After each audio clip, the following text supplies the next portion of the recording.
They say a mother's love is priceless. But the night my son sold me for $1, I learned exactly how cheap I was to him. The chandelier lights were blinding.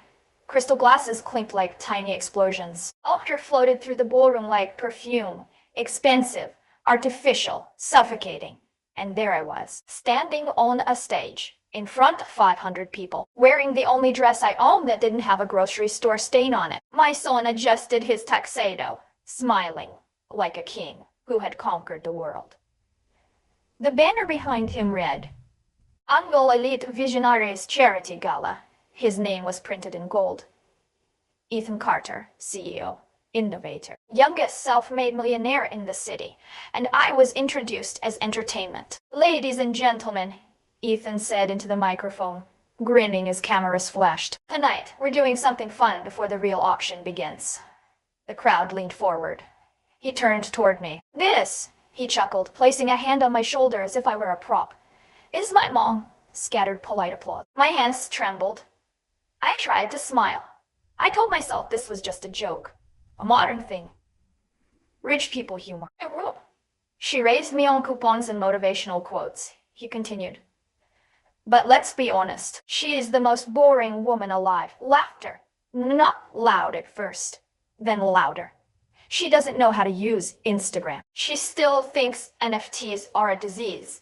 And she once asked if Bitcoin was something you put in a vending machine. More laughter. My ears burned.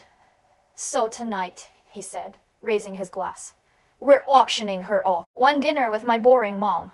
Who knows? Maybe she'll tell you how to stretch $20 off for a week. The screen behind us flashed. Starting bid, $1. The room erupted. $1. Someone shouted, joking. Ethan laughed into the mic. There we go. $1 for the woman who gave me life. My chest tightened. I remembered the nights. I stayed awake, sewing his torn uniforms because we couldn't afford new ones. The mornings I skipped breakfast so he could have seconds. The day I sold my wedding ring to pay for his first startup prototype. $1. That's generous, Ethan smirked. Though I hear too. Silence. Someone whistled. I stared at the floor, praying for it to swallow me. And then, a voice. Calm, deep, 1 million. The ballroom froze. No one laughed. The auctioneer blinked. I'm sorry. Did you say? $1 million, every head turned. In the far corner of the room stood a man I had never seen before. Mid-50s, tailored charcoal suit, silver hair. Eyes steady, unreadable. Ethan chuckled nervously. Sir, this is a joke. The man didn't smile. I don't joke about value. A ripple of whispers spread like wildfire. $1 million, he repeated. For dinner with her. My heart pounded so violently, I thought I might collapse. Ethan's confident posture cracked for the first time. This isn't how this works. The stranger tilted his head slightly. Isn't it? You set the starting price. The room shifted. The power shifted. People weren't looking at Ethan anymore. They were looking at me. The boring mom. The $1 woman. Ethan forced a laugh. Sir, you don't even know her. The man's gaze never left me. I know exactly who she is. Silence thickened. Ethan swallowed. And who is that? The man took a slow step forward. She's the reason your company exists. My breath caught. Ethan frowned. Excuse me? The stranger walked closer, each step echoing across the marble floor. 22 years ago, he said calmly, a small business proposal landed on my desk. It was handwritten. No MBF. No connections. Just vision. My knees weakened. I knew what he was talking about. That proposal, he continued, was rejected by my board. They said it was naive, unrealistic, too risky. Ethan's face drained of color. But I kept it, the man said, because I had never seen someone believe in a child's potential the way that writer did. The room was silent enough to hear someone's glass tremble. That proposal was about you, Ethan, your education, your ideas, your first coding project. It wasn't asking for money for herself. He looked at me. It was asking for an investment in her son. Ethan turned slowly toward me. Mom. I couldn't speak. My memories flooded back, sitting in that tiny kitchen at 2 a.m. writing that proposal by hand because I couldn't afford a consultant, mailing it with hope sealed inside the envelope. I never forgot that name. The man said softly, Maria. The air felt electric. Ethan stepped back, as if the ground beneath him had cracked. The stranger reached into his inner pocket and pulled out something folded carefully. Yellowed paper, edges worn. I funded your competitor instead, he said to Ethan, but I watched you. I watched how you built your company, and I always wondered. He paused. What would have happened if the world had valued her the way she valued you? Ethan's confident mask shattered completely. The guests were no longer amused, no longer entertained. They were witnessing something else, a reckoning. The stranger turned toward the auctioneer. $1 million. Wire transfer. Tonight. The auctioneer stammered, sir. This was symbolic, not to me. His eyes returned to Ethan. You reduced the woman who built you to a joke. Ethan opened his mouth, but no words came out. The stranger extended his hand toward me. Mrs. Carter, would you honor me with dinner? For the first time that night, I felt something shift inside my chest. Not shame, not humiliation, power. But I didn't take his hand. Not yet. Instead, I looked at my son, really looked at him, at the boy I once carried when he was too tired to walk, at the teenager who cried when he failed his first math test, at the man who just auctioned me for $1. Ethan, I said quietly. My voice echoed louder than his microphone ever had, and the entire room held its breath. Ethan, I said quietly, and my voice didn't tremble this time. It didn't beg. It didn't apologize for existing. It cut. When you were 8 years old, I continued, stepping away from the spotlight and toward him instead. You came home crying because the other kids laughed at your shoes. A few guests shifted uncomfortably. You remember what I told you? His jaw tightened.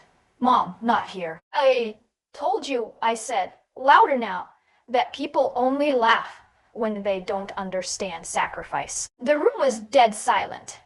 You asked me why I never bought myself anything new, why my coat was always the same every winter.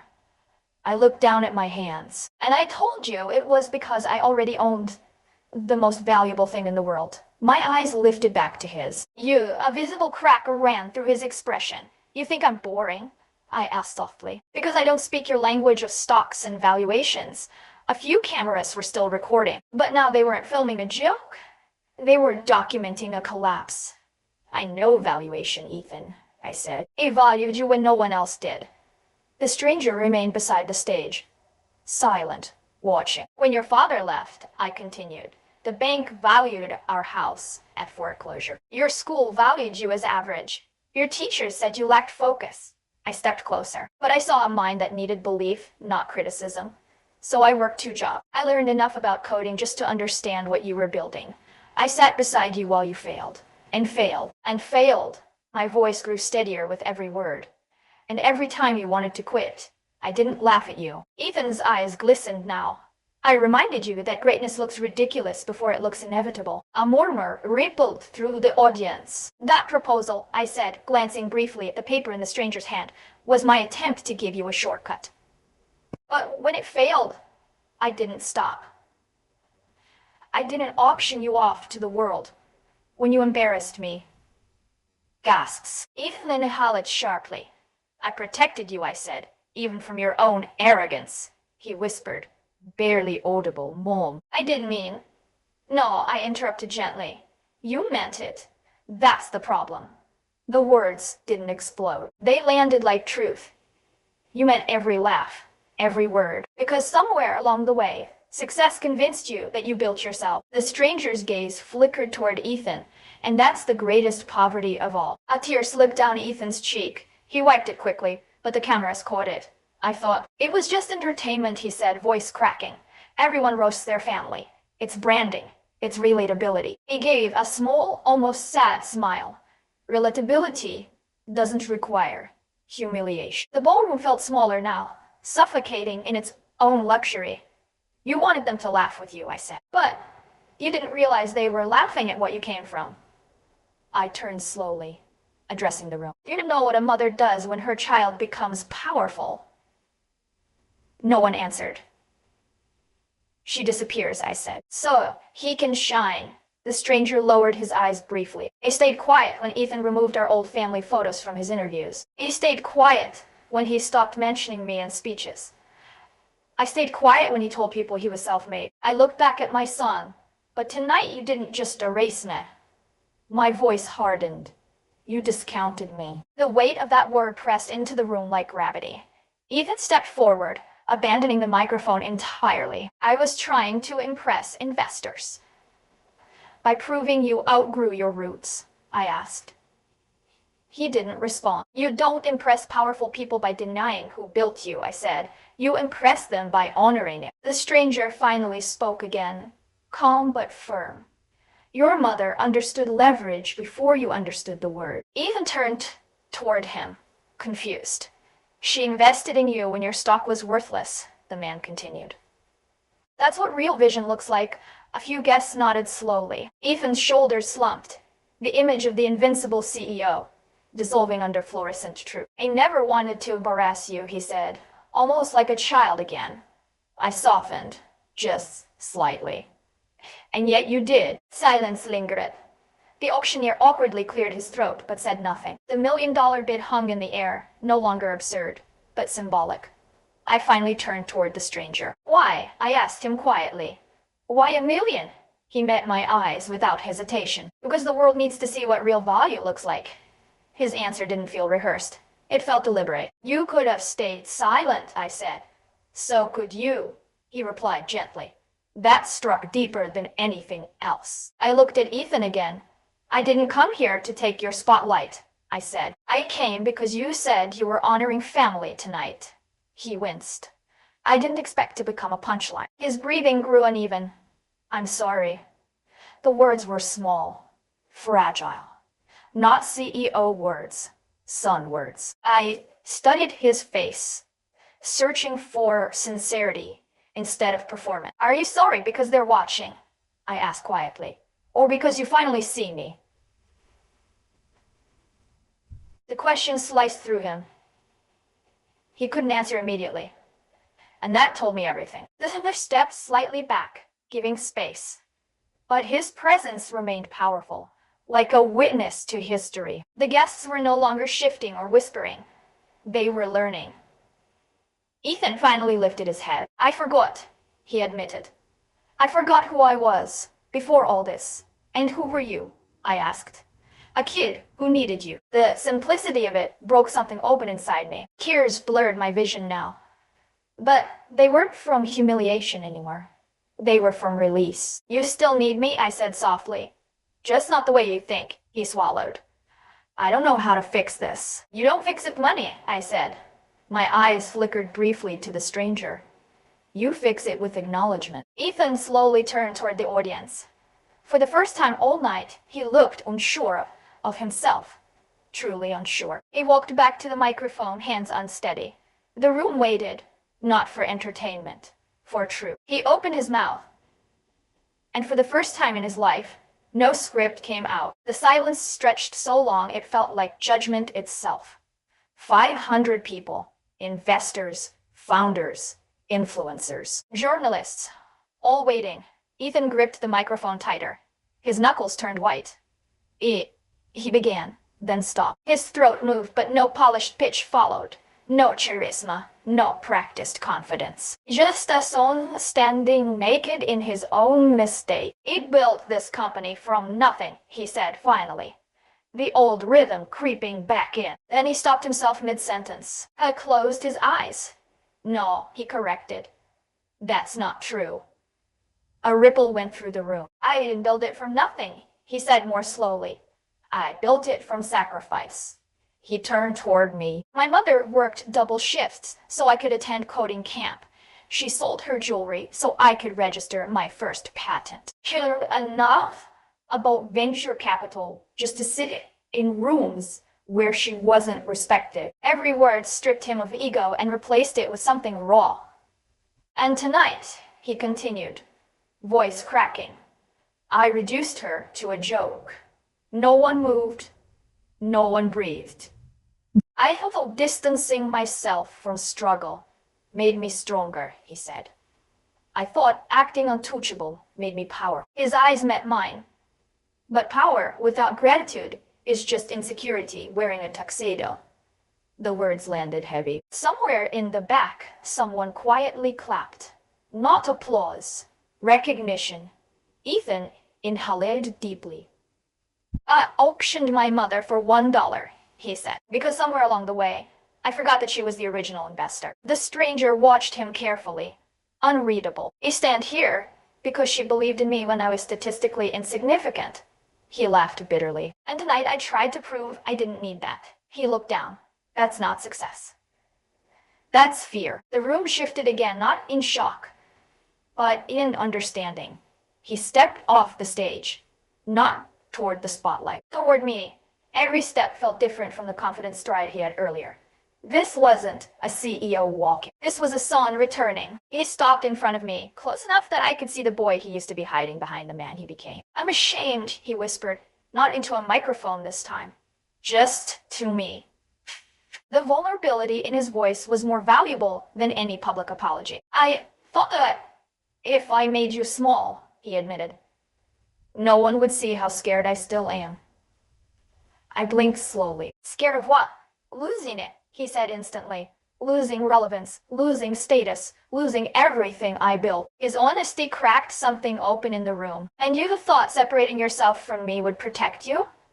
I asked gently.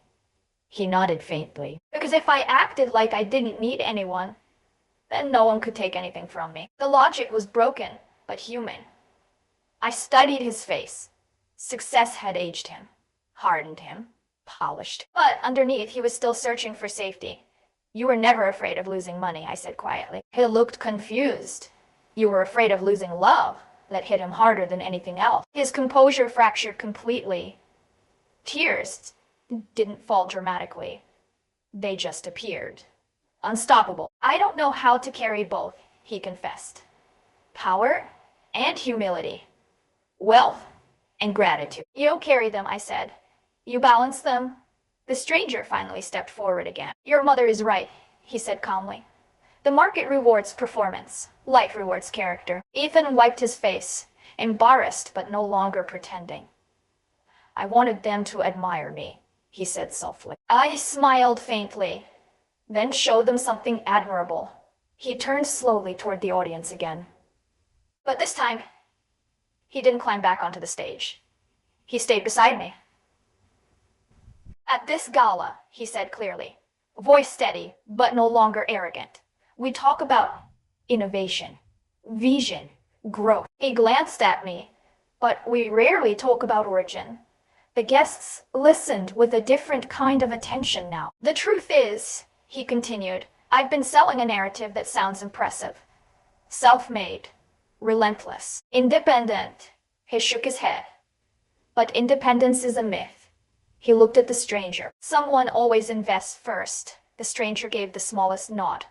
My first investor didn't wire money, Ethan said. She wired belief. A silence fell again, but this time it felt warm, grounded. I can't tell what I did tonight, he admitted.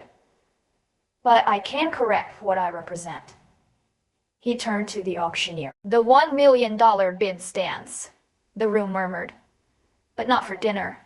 He looked at the stranger. If you're willing, I'd like that million to fund scholarships for single parents trying to support entrepreneurial children. Gasps, camera flashes. And the program, he continued, voice gaining strength, but not ego, will be named after the woman I undervalued. He looked at me fully now.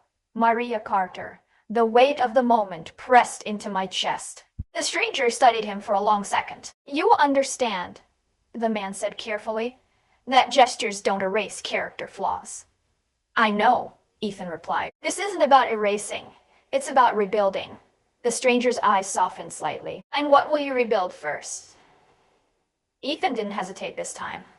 My relationship with her. The room seemed to exhale, but I didn't move yet, because something inside me still needed clarity. Ethan, I said quietly. He turned immediately.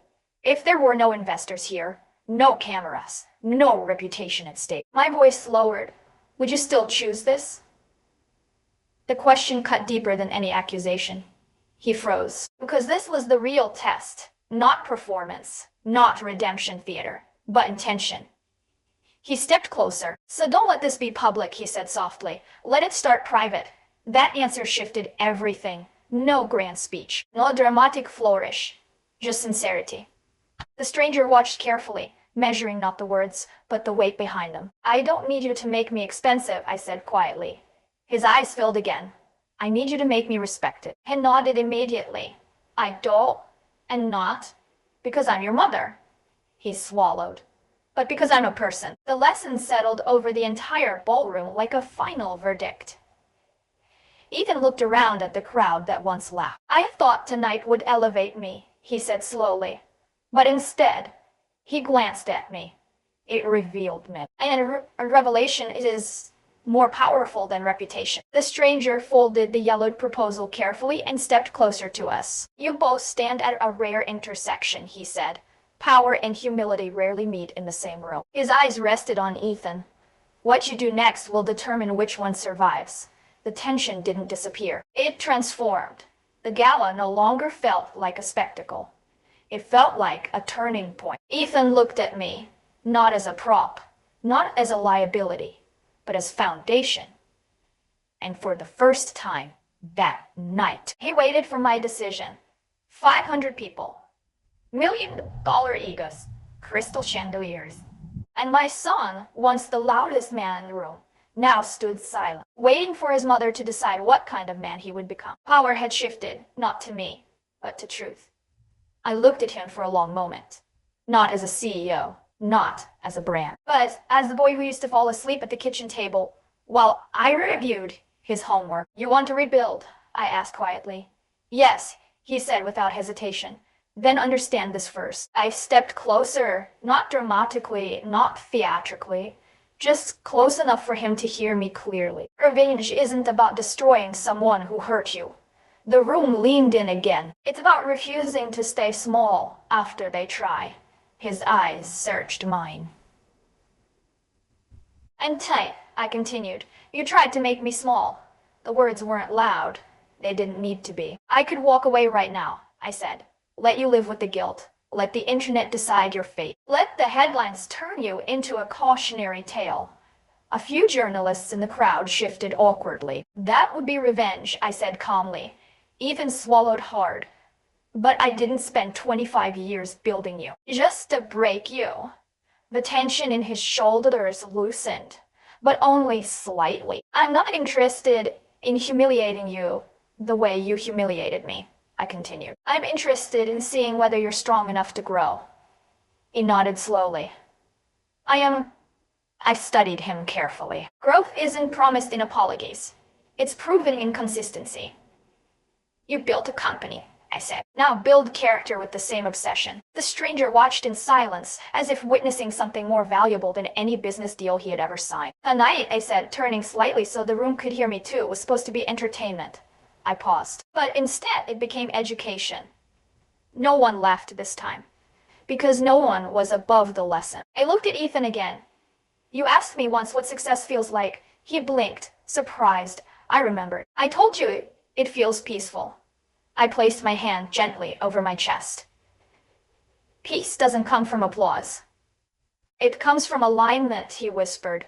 Alignment with what? With who you really are. The words lingered between us. You don't need to erase your ambition, I said. But you must anchor it. In what? In gratitude, the stranger finally spoke again. Voice calm, but command. Your mother is offering you something most powerful men never receive. Ethan looked at him. A second foundation. The man's eyes were sharp, but not unkind. Most empires collapse because their builders forget who they are beneath the title. He let that set. You have an opportunity tonight to redefine your legacy before it hardens. Legacy. The word echoed. Ethan inhaled slowly. I don't want to be remembered as the man who mocked his mother, he said. Then don't be, I replied. Simple, clear, not dramatic. He turned toward the audience once more. But this time, he didn't seek approval. He sought accountability. I built my brain on disruption, he said steadily. Tonight, I disrupted my own integrity. No one interrupted. No more curated origin stories, he continued.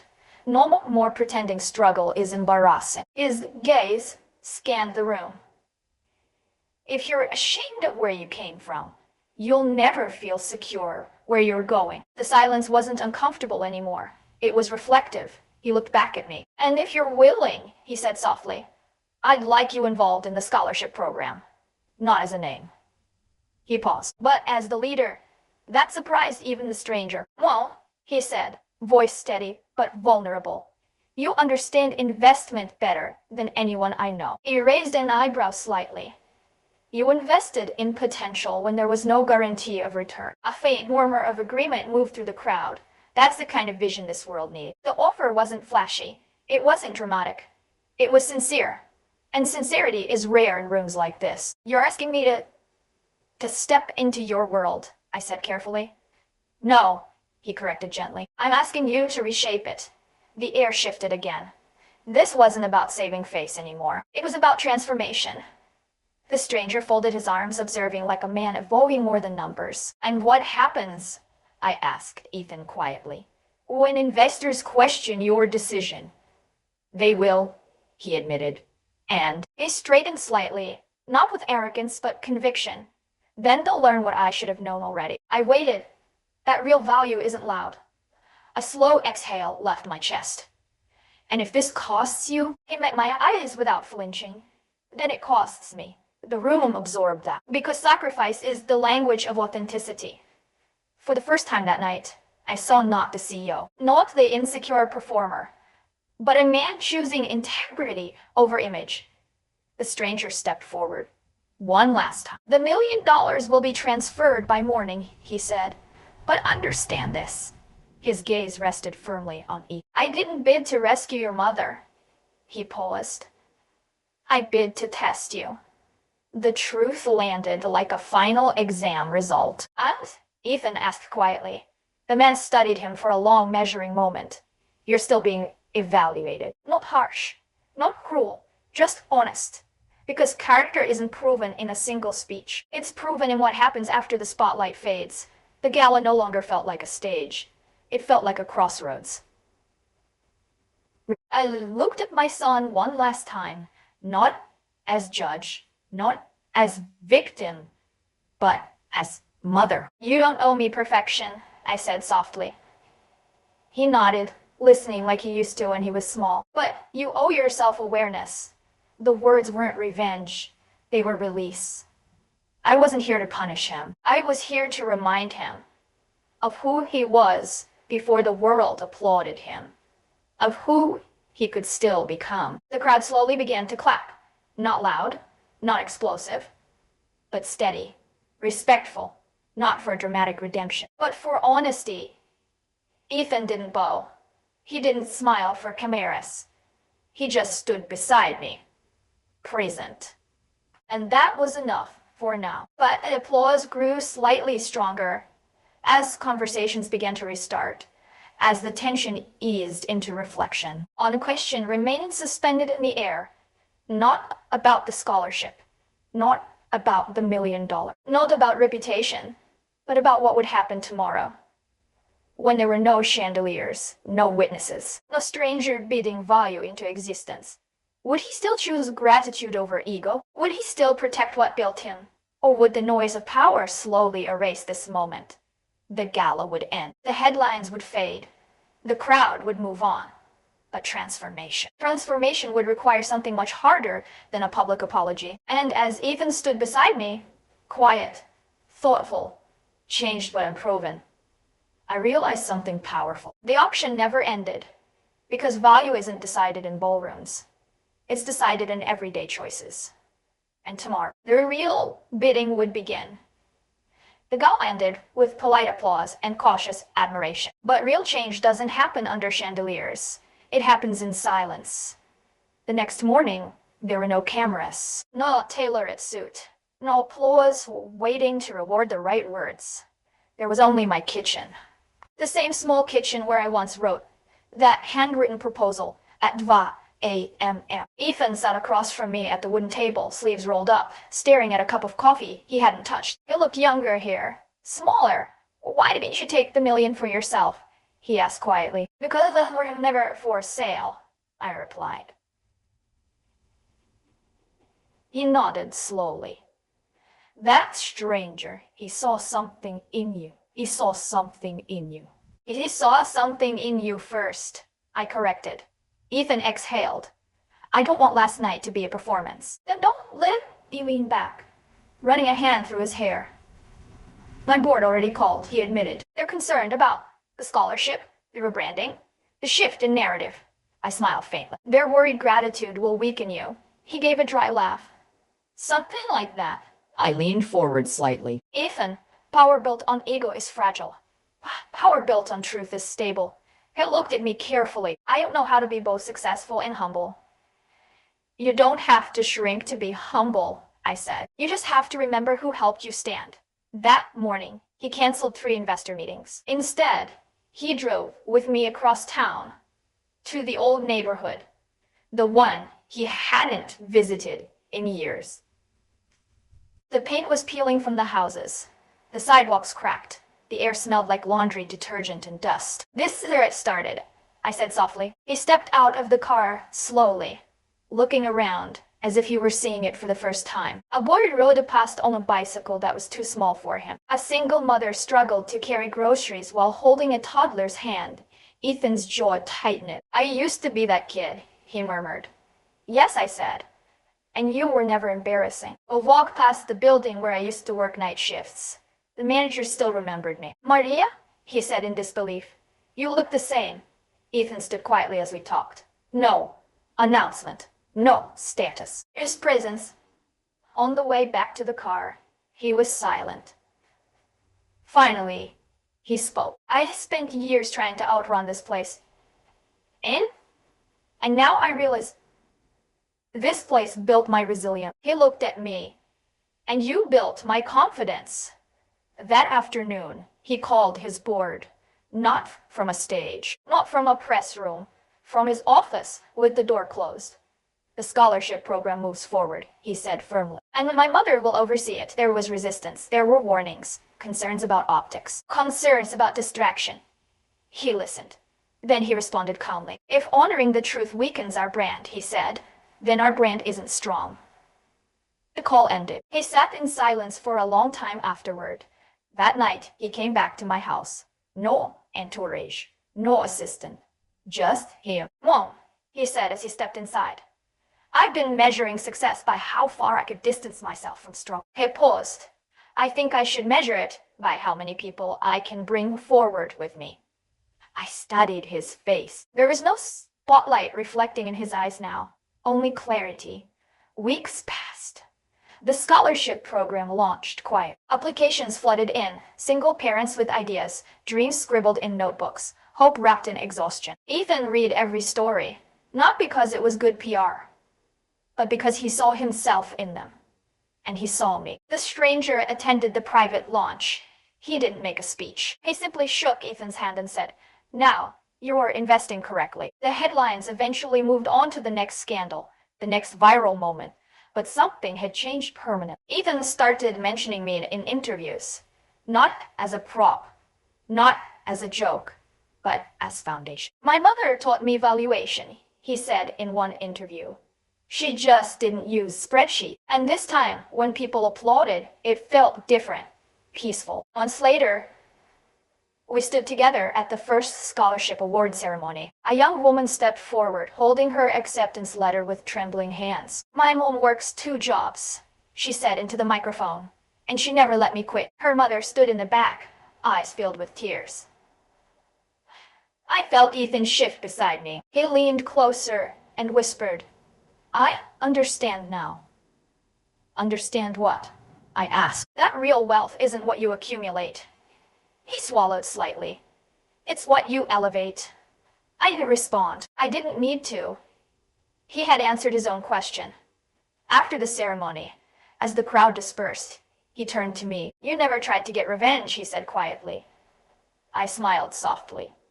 Oh, I did. He looked surprised. You did? Yes, I held his gaze. My revenge was refusing to let your disrespect change who I am. He stared at me. Revenge isn't destruction, Ethan. It's dignity. The word settled into him. And dignity, I continued, is something no one can auction. He nodded slowly. I was afraid you'd never forgive me. I didn't forgive you that night, I said honestly. He froze slightly. I forgave you when you chose growth without applause. His eyes filled, not with shame this time, with gratitude. Thank you, he whispered. For what? For not letting me become the worst version of myself. I reached up and adjusted his collar gently, like I used to before school. You were never that, I said. You were just lost. We stood there for a moment. No cameras, no stage, just a mother and her son. The world would always measure Ethan by revenue, expansion, and influence. But I would measure him different. By humility, by consistency, by whether he remembered that night not as humiliation, but as awakening. Years later, when people would tell the story of the gala, they wouldn't remember the joke. They wouldn't remember the $1 bid. They would remember the million. But not because of the money. Because of the shift. A son who thought power meant distance. A mother who proved power meant depth. And a stranger who understood that value isn't declared. It's recognized. The night I was auctioned for $1. I wasn't the one being tested. He was. And in the end, the highest bid wasn't $1 million. It was accountability. And that was priceless.